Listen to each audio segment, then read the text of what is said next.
Fala pessoal do canal Mais Direito, tudo bem com vocês? Mais uma vez, muito obrigado por aqui estar, muito obrigado por nos acompanhar, muito obrigado por fazer parte disso que eu estou tentando construir de maneira totalmente informativa. E eu estou abordando aqui, vocês têm visto, uma conversa, um bate-papo com grandes profissionais do direito sobre as repercussões jurídicas do coronavírus. Já falei com pessoas do direito tributário, do direito civil, direito trabalhista, direito penal, direito de família, e como o direito do trabalho é algo que sempre chama atenção e são várias as perguntas que vocês têm, eu resolvi consolidar todas as perguntas nesse vídeo e trazer aqui três grandes profissionais para poder conversar com vocês. O Pepe Chaves, o Felipe Rabelo e o Rômulo Valentini. Três profissionais da área jurídica, cada um com seu tipo de atuação. O Pepe, que foi desembargador durante muito tempo, hoje ele é um grande advogado na área trabalhista. O Felipe, que é advogado na área trabalhista, e Rômulo, que trabalha dentro do TRT e também, na verdade, os três também são professores, então essa parte, esse viés acadêmico, eles vão nos ajudar certamente. E nesse vídeo a gente vai responder algumas das várias perguntas que vocês têm sobre o direito do trabalho. Então, vamos ouvir as respostas? Vamos lá?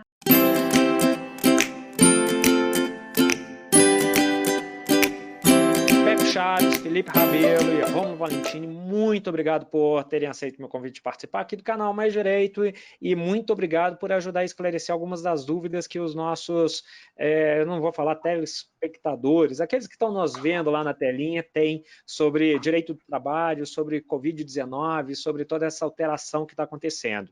Então, há algumas perguntas eu gostaria de fazer e aquele que se sentir à vontade para poder responder, por favor, assuma a palavra e já responda diretamente. Uma pergunta que eu tenho recebido com certa frequência diz respeito à redução do salário, proporcional, às vezes, em decorrência dessa suspensão das atividades. Isso, inclusive, foi objeto da última fala do Felipe em outro vídeo, que se você aí de casa não assistiu, assiste aqui, está nessa playlist, o último vídeo a respeito desse bate-papo. Então, o que eu pergunto para vocês aqui, Pepe, Felipe ou Rômulo, é possível o empregador reduzir o salário do empregado durante esse período? Bem, essa questão é muito interessante e traz uma discussão jurídica muito interessante, que é o artigo 503 da CLT, antigo artigo 503 da CLT, que tem sido ressuscitado agora por ocasião desse grande problema em função da pandemia. O artigo 503 da CLT permite a redução de até 25% do salário em caso de força maior. E, sem dúvida, a gente pode enquadrar a pandemia como força maior, porque é um evento que não depende da empresa, né? Excede, transcende, extrapola qualquer atitude da empresa, né? Então, é um típico caso de força maior. Todavia, o que estava já assentado na doutrina é que o artigo 503 da CLT não foi recepcionado pela Constituição de 88. Por quê? Porque a Constituição de 88 diz que é possível a redução, garante, primeiro, consagra o princípio da irredutibilidade salarial, e, em segundo, diz que esse princípio só pode ser excepcionado com negociação coletiva. Então, é certo que agora o momento é grave, mas a Constituição já traz a cláusula exceptiva, que é a negociação coletiva. Com a negociação coletiva, eu entendo que sim, é possível reduzir salários proporcionalmente à jornada, desde que não fique um valor assim que não dê para a própria sobrevivência e subsistência do trabalhador, talvez inferior que o salário mínimo, eu já tenho minhas dúvidas se pode reduzir abaixo do salário mínimo, mas com negociação coletiva, penso que sim.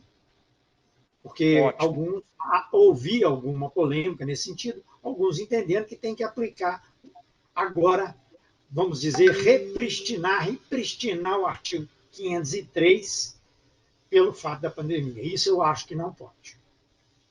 Excelente.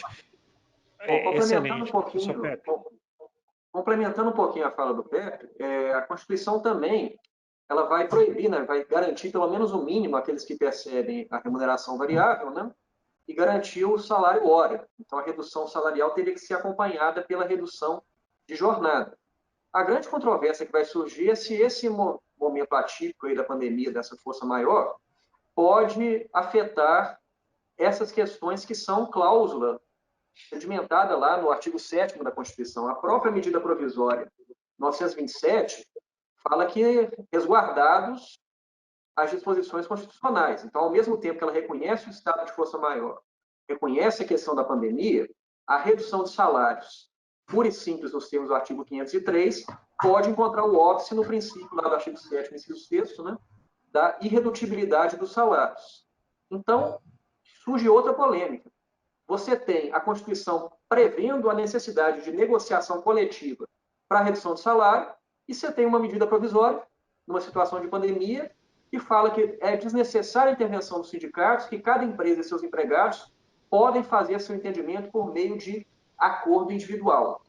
Essa constitucionalidade desses acordos ficará sob cheque. Então, para a questão da segurança jurídica, o que seria mais conveniente ao empregador, a meu ver, não sei se o Felipe, o Pepe vão concordar comigo, é utilizar, pelo menos nesse primeiro momento, dos outros institutos que a medida provisória já colocou à disposição, como exemplo do banco de horas negativo, em caso de revezamento, no qual você poderá compensar ou deduzir essas horas depois do empregado. Então, você continuaria com o pagamento de salários, mesmo no caso de redução de funcionamento, se não for possível o teletrabalho, uma redução de escala, por exemplo, para manutenção da produção, e depois compensar isso por meio ou da antecipação de férias, ou da antecipação de feriados, ou desse banco de horas negativo, que a medida provisória também admite colocar. Nós temos que ver que a gente não tem muito como prever a situação de pandemia, e mesmo se retomar a questão lá da suspensão dos contratos, do layoff e tudo mais,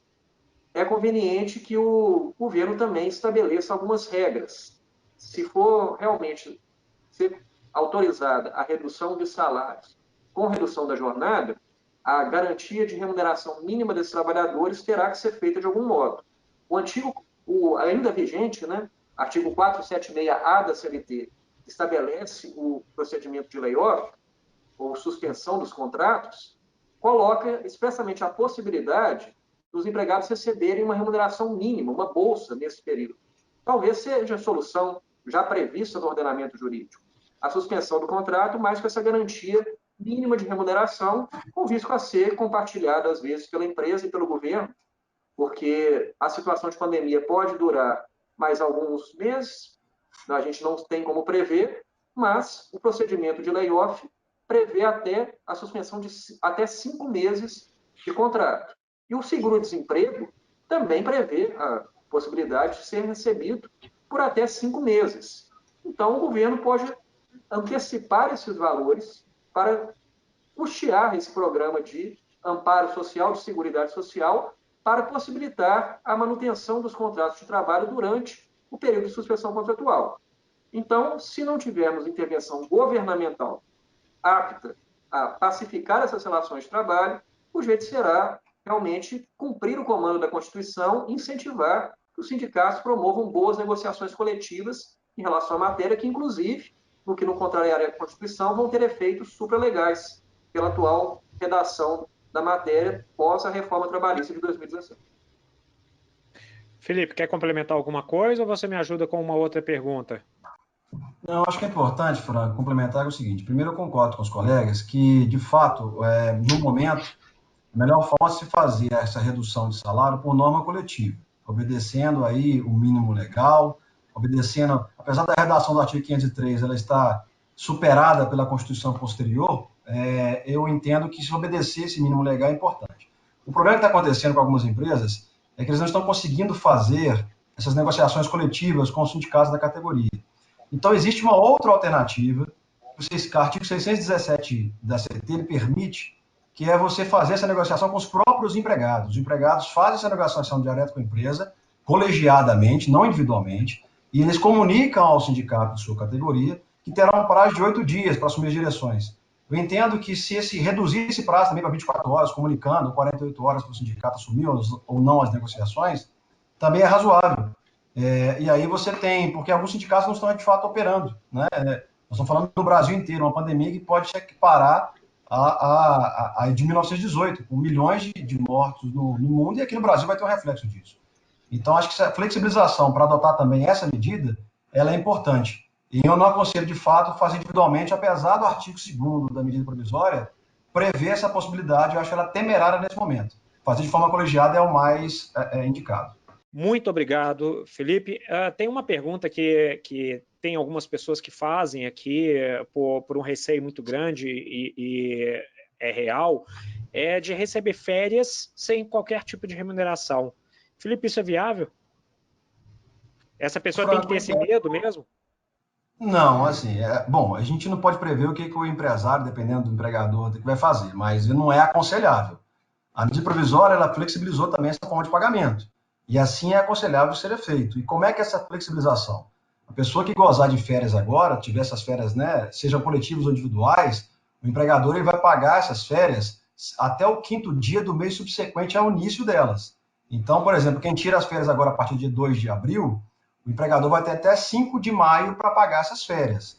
Além disso, 1/3 de férias ele pode ser pago até a data do 13º salário.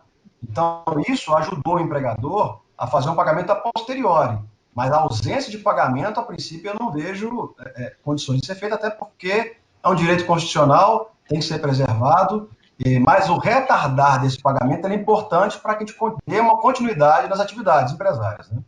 Então, na verdade, o empregado ele pode ter determinadas suas férias e parece que houve uma mudança também no prazo, né? Agora a férias pode ser concedida praticamente de maneira imediata, quase. Não precisa mais daquele lapso de 15 ou 30 dias, salvo engano, e aí vocês me corrigem se eu estiver equivocado. Mas ele ao tirar as férias, ele não vai receber de imediato, como era antigamente, mas ele não vai perder o direito de receber as férias. Ele só vai receber as férias no momento posterior ao que receberia se fosse em outro período. É isso mesmo?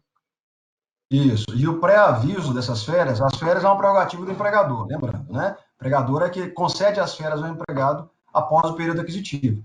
Agora, o período aquisitivo ele não precisa ser necessariamente respeitado, ou seja, pode-se gozar a férias mesmo não tendo atingido o período aquisitivo, e o pré-aviso não é mais de 15 dias para as férias coletivas, nem de 30 para as férias individuais. Ele é de 48 horas, pela medida provisória 927. Então, isso ajudou também, porque as comunicações vão ser mais rápidas, né? E aí, nessa situação, na verdade, igual tem uma outra pergunta aqui, Pepe, que é praticamente um complemento dessa. Ele informa que ele iria tirar férias, que as férias dele estavam programadas lá para o mês 6. Obviamente, teve todo esse encerramento, essa necessidade de fechar a empresa que ele trabalha, vai fechar sem prazo determinado, e o empregador dele decidiu dar as férias agora, antecipar as férias que ele já tinha programado para junho e antecipar para agora. O empregador pode fazer isso? Olha, numa situação normal, né, isso aí pode acarretar prejuízos e o empregador pode ter que arcar com esses prejuízos, né? A conveniência das férias é do empregado, é do empregador, mas nós temos que ver que também que o empregado assume compromissos, viagens, né? Reserva hotel, paga, despende, tem algum gasto. Então, agora, nós estamos numa situação excepcional e em que em junho nós não sabemos mesmo se vamos poder tirar férias, né? Então, eu acho que nesse momento excepcionalíssimo, eu acho que seria mais aceitável esse procedimento, né? Não me parece. Na verdade, é melhor aceitar essas férias agora e contar com a possibilidade de ter um emprego em junho do que inevitavelmente discutir com essa possibilidade ou obrigar alguma coisa e às vezes nem ter segurança em relação ao emprego depois, né? Exato. A gente ainda tem mais algumas perguntas. Pela questão do tempo aqui desse vídeo, eu vou deixar vocês aí de casa um pouquinho curiosos, porque ainda tem várias perguntas a serem respondidas, e eu gostaria de entrar no próximo vídeo a respeito de várias perguntas com relação a metas estabelecidas pelas empresas para trabalho em casa, despesas do trabalho, do teletrabalho, do home office, e algumas outras perguntas relacionadas a testes, porque eu tenho sido questionado se é possível ou não a empresa exigir que o empregado faça teste. Só que essa pergunta vai ser respondida no próximo vídeo. Queria agradecer de novo aqui Felipe, Pepe e Rômulo, e agradecer você aí de casa por ter nos assistido. Muito obrigado, um abraço, até o próximo vídeo.